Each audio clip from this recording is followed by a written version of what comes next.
Let's be real, choosing a career can feel like you're staring at a map with 1,000 different roads and you have no idea where you're supposed to go. It's one of the biggest questions in life, right? But what if you had a compass? Today, we're going to walk through a structured plan that's designed to be exactly that, to help you find your true north. Okay, let's dive in. How do you even start? The number of choices out there is just paralyzing. Do you follow your passion? Do you go for the money? Or do you just pick the easiest path? It's so easy to just get swept along, wondering if you're even heading in the right direction at all. But what if we could take that huge, overwhelming question and break it down into small, manageable, and actually insightful steps?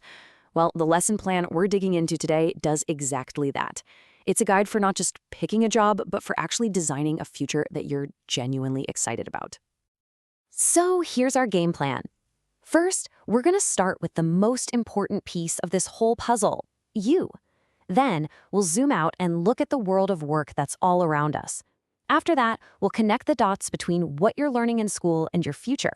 And finally, we'll chart a personal pathway to get you where you want to go.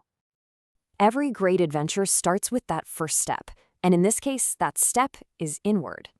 Before you can choose the right path out there in the world, you first have to understand your own internal compass, what you love, what you're good at, and what really gets you fired up. And this isn't just fluffy stuff. It's the absolute foundation for a happy career. The plan kicks things off with a Know Yourself worksheet. It's super simple, but surprisingly powerful. It just gets you thinking about what you enjoy, what subjects you like in school, and what your dream job is right now. The idea is to just get you to start putting words to your interests and dreams, because that's the first step to making them real. Next, we bring in a pretty serious tool from the business world and we flip it to use on ourselves. It's called a SWOT analysis, and it's just a framework to help you see yourself from all angles. By looking at your strengths, your weaknesses, the opportunities around you, and any threats that might get in your way. It's like creating a strategy, but for you. Now, this is where the plan gets really clever. Instead of some boring old checklist, it uses a SWOT bingo card. It turns self-assessment into a game, which makes it way more fun and engaging. Are you good at helping people? Boom, that's a strength. Do you sometimes have trouble focusing? Okay, that might be a weakness. It's a fantastic way to get an honest look at yourself without all the pressure. And here's the most crucial part. A SWOT analysis isn't about beating yourself up over your weaknesses. Not at all. It's about turning them into opportunities. So if you say, I feel shy sometimes, the plan doesn't just stop there. It pushes you to set a goal like, okay, I'm going to greet one new person this week. And that's where self-awareness turns into a real action plan for personal growth. It's awesome.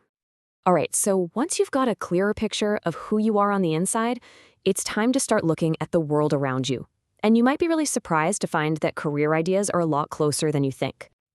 This next activity is all about becoming a career detective in your everyday life. The plan just encourages you to open your eyes and list the jobs you see all the time. At home, that's not just a parent. It might be a caregiver, a budget manager, a chef. At school, you're literally surrounded by teachers, counselors, IT pros. Even your favorite TV shows are packed with different professions. This simple exercise just trains your brain to notice the huge variety of jobs hiding in plain sight. Okay, so we've looked inward, we've looked outward, and now it's time to build the bridge between the two. This next part is all about connecting what you're doing in the classroom to the careers that are out there in the real world. It's basically answering that question we've all asked, when am I ever going to use this stuff? Now, the plan makes a really important distinction here between two main types of career paths.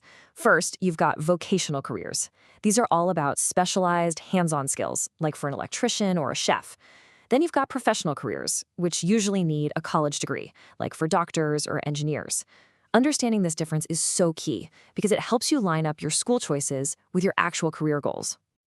This brings us to the final, and honestly, the most empowering part of the whole plan, putting it all together. You've done the self-reflection, you've explored the world of work, you've made the connections. Now it's time to actually draw your own map. So what even is a career pathway? Well, think about it like this. A job is just one destination, right?